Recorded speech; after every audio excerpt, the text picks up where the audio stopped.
Ayan. Ito na yung kuha nila no, nasa Top Avenue na sila sa Pasay. Ayan. Parts, wala ka passport? Wala pa po eh. Sasakay na lang ako pa rin kasi luma ng mga pa eh.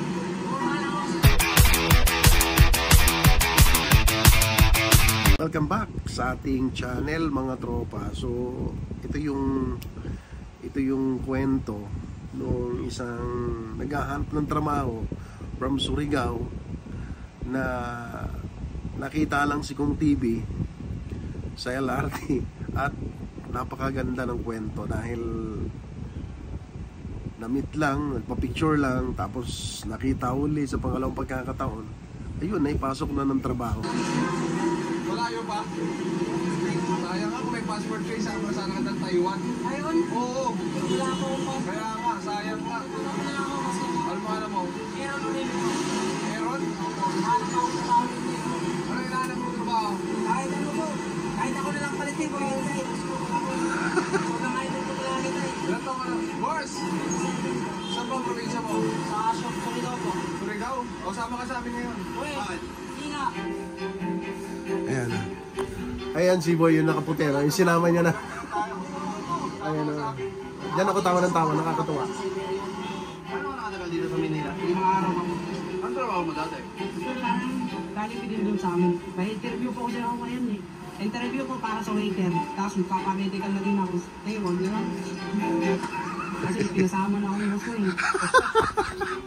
Na-refuse yung interview kasi isinama na dyan ni Kong TV. Request po kasi ako sa amin. Wala rin ng asawa ko. Ah! Saka yung anak ko. Oy! Parang babae ka. Hindi. Ayaw naman magulang sa akin. Bakit daw? Bugoy-bugoy na ako sa ako eh. Bugoy-bugoy. Ano yung dagog mo?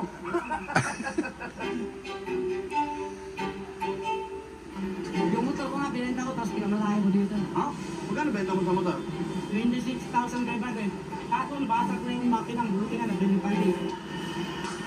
Shoutout sa bumili, basag yung makina. Kaya na nakapanloko ka pa. Nakapanloko ka pa. Ano ang pangalan nito?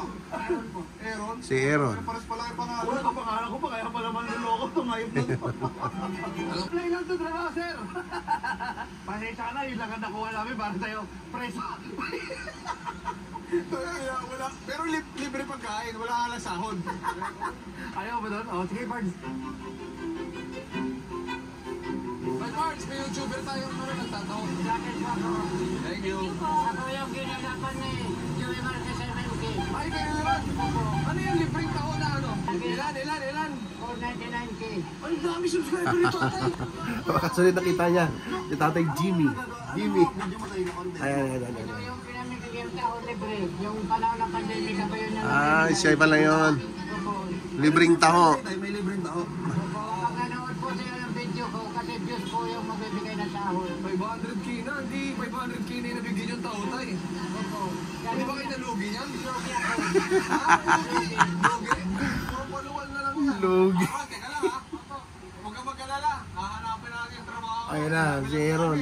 Busy na yung opisina ko ngayon eh. Teka lang tayo. Unahin lang natin to si Ate Grisel. Okay lang na, unahin lang natin to ha. Kasi may pangako, paano ba to? Ngayon, napapasalamat ko sa kay Jimmy. Ako natin. Tay, wala pa akong binibigay tay. Okay na, nagpasalamat tay.